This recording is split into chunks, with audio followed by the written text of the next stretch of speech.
let's do a tier list today because there's been a few different coaches added to the Pac-12 as of late, right? We've got Kenny Dillingham here in Tempe. Thank God himself that he is here. And then Deion Sanders, obviously, in Boulder. And then Troy Taylor, the, I believe, former Sacramento State coach, is taking over the Stanford football program.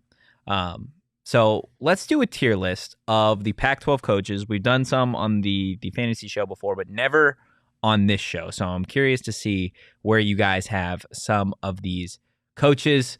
Let's start with Chip Kelly. Solid. Yeah. What are the tiers? I can't even see them. So the tiers are elite, solid, too early, mid, bad. I'll go solid. Yeah. I'll go solid, Chip Kelly. Although when Chip Kelly was at Oregon, he was elite. Yeah, he was elite. But for now, he's solid. Yeah. I'm interested to see what that team looks like this year without DTR. Mm-hmm. Yeah. So next on the list, is that Washington's coach? It is. Okay.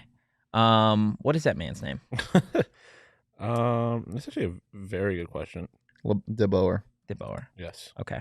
Where do you guys have him? He's solid as well. I mean, the defense is bad, but the offense is great, and we'll see what happens post PHNX. But yeah, it's tough. I almost want to put him at too early. Yeah, I was kind of thinking the same thing, just because I don't know what it's going to look like without PHNX. Yeah, we'll go there. Next on the list, Primetime. Yeah, I think. You could say too early just because it is literally too early. I think we already go elite. That's elite just because, brother. Just because of what he did to the program already. I don't care if they lose 12 games. I do. There's no way you could put him in elite. It's too early. For a coach? Put him in too early. I think it's too early. And I think he, out of all the coaches, has obviously the highest ceiling and the lowest floor. Yes. So we'll put Deion too early. Jake Dickert, the GOAT. The GOAT. He's the GOAT. He's so mid. He's the definition of mid. Yeah, he is mid. I'm interested to see what that looks like now without his DC too. Yeah, I'll put him at mid. Is Jedfish elite?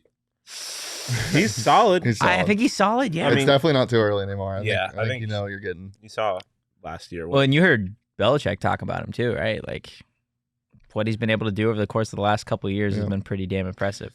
So Kenny's too early. Yep. Yeah, Kenny's too early, but I think he's gonna be a fucking phenomenal coach. Yeah, so do I. Well, but yeah, you would hope. Yeah, you would really, really hope. Is there out of Deion and Kenny before we move on? Right, we agree that Deion has got the highest ceiling and the lowest floor. What do you think Kenny's combination of that kind of like compares? How does that compare to Deion? Like, is it closer than we think? Or is it still? I think the ceiling is closer. I think his floor is a little bit higher, just because we're in Arizona. To be quite honest, I think Colorado is just a little less exciting. Like it lacks a natural rival. It lacks like good weather. I just feel like there's some things about Arizona that are going to prevent it from ever getting as low as Colorado could get. Yeah. But I feel like their ceilings are pretty close. I'm here for it. Dan Lanning, right? He's next on that list. Is he mid? I don't think he's mid. Okay. He's solid. I don't think he's mid, although the Oregon defense wasn't good last year. Yeah. And he's a defensive-minded head coach. He had a really mid last performance. I think it's recency bias, but yeah, he's solid. Yeah, I don't want to put him in too early to tell too. Well, there's a lot of these coaches that I think it's going to be interesting to see, right? Because you're getting Dan Lanning now without the mind behind that offense. Yeah, that's kind of Kenny where Dillingham. my mind was at. But I'll say he's mid. I'll say he's mid. I fully believe just because Kenny was there and ran that offense, I do think that defense was atrocious. Yeah. I'll put him at mid. I will accept it, but it's tough. Lincoln Riley. Elite. Yeah. Elite, yeah. He's the only elite guy. I think so. On this list. On this list? In terms of make your case. I mean, Whittingham? I think he is. Oh yeah. Right? Whittingham I think is the best coach in the Pac-12. That's right. I forgot. I was like, what are we doing here? I thought I was going crazy. Yeah, no, but Lincoln Riley and Chip Kelly not going to be in the conference next year because their teams are departing the Big Ten. If UCLA is allowed to. If UCLA is allowed to. Come on, UC Board of Regents, we need you. That's going to be Give me the conference. Give me the Pac-11. They already did. They already confirmed it. They did? Yesterday or 2 days ago. Damn it, UC Regents. I was like, damn it, UC Regents. God. Yeah, that was never happening anyway. Yeah. I can't see this far. That's Jonathan Smith. It's Jonathan Smith. Okay. I think he's solid. I think he's solid too. Turned into a really bad program into a contender for the Pac-12 I feel like he title. did it pretty fast. He did do it pretty fast. Yeah. We can go ahead and put him at solid. I need glasses, bro. I can't see this far. Can you?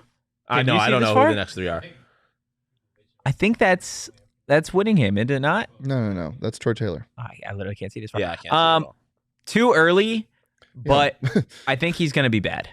What? I think he's going to be bad. Okay. I don't think it's going to translate. For those who don't know, he literally just got hired. Yeah, he did. But Sacramento State coach, now to Stanford. I think the jump's going to be a little too big for him. Yeah.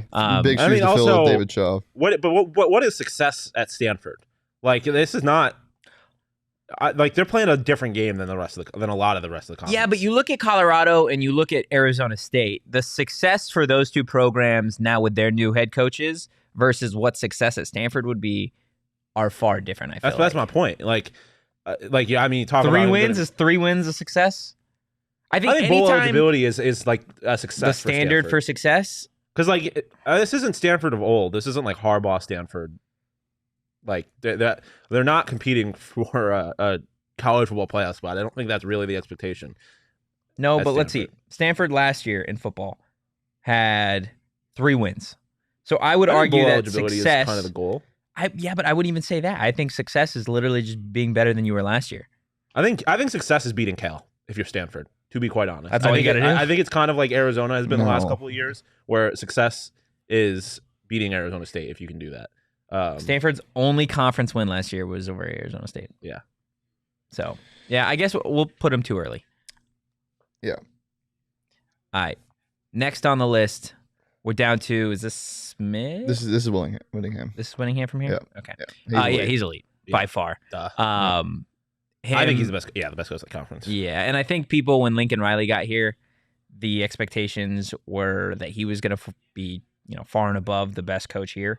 And I think he did a phenomenal job in his first year at USC, and I think the program is definitely headed on the right track.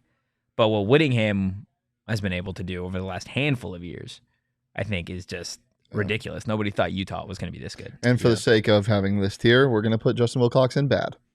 Yes, 100%. This is my tier list. Awful. This is your tier list. Mm-hmm. Kenny's elite. Everybody's bad except for Kenny, and Whittingham's solid. Oh, and Prime's mid? Yeah, Prime's mid. Love that. Prime might be mid. I'm kidding. I'm not. Was a joke. I'm not. Prime might be mid, and I think Sean might agree with me. He has the potential to be mid. Yeah, he definitely has the potential to be mid. But so does Dilly, I'm just saying, Totri, you've been sounding like a real hater. I'm sounding like a hater? Yes, like every time we talk about Deion, yep. I'm just like, he doesn't have proven success at a top tier level. You can be skeptical, but you're being a hater. Is that being a hater? I mean, I'm an outward hater, but for different reasons, I suppose. Yeah. But I'm not gonna hate on you for potentially being a hater, Totri, because I feel like there needs to be some balance to the kind of blind love that's been giving. Like, people I'm not doing that though. No, I'm not saying you are. No, but everybody in Boulder is.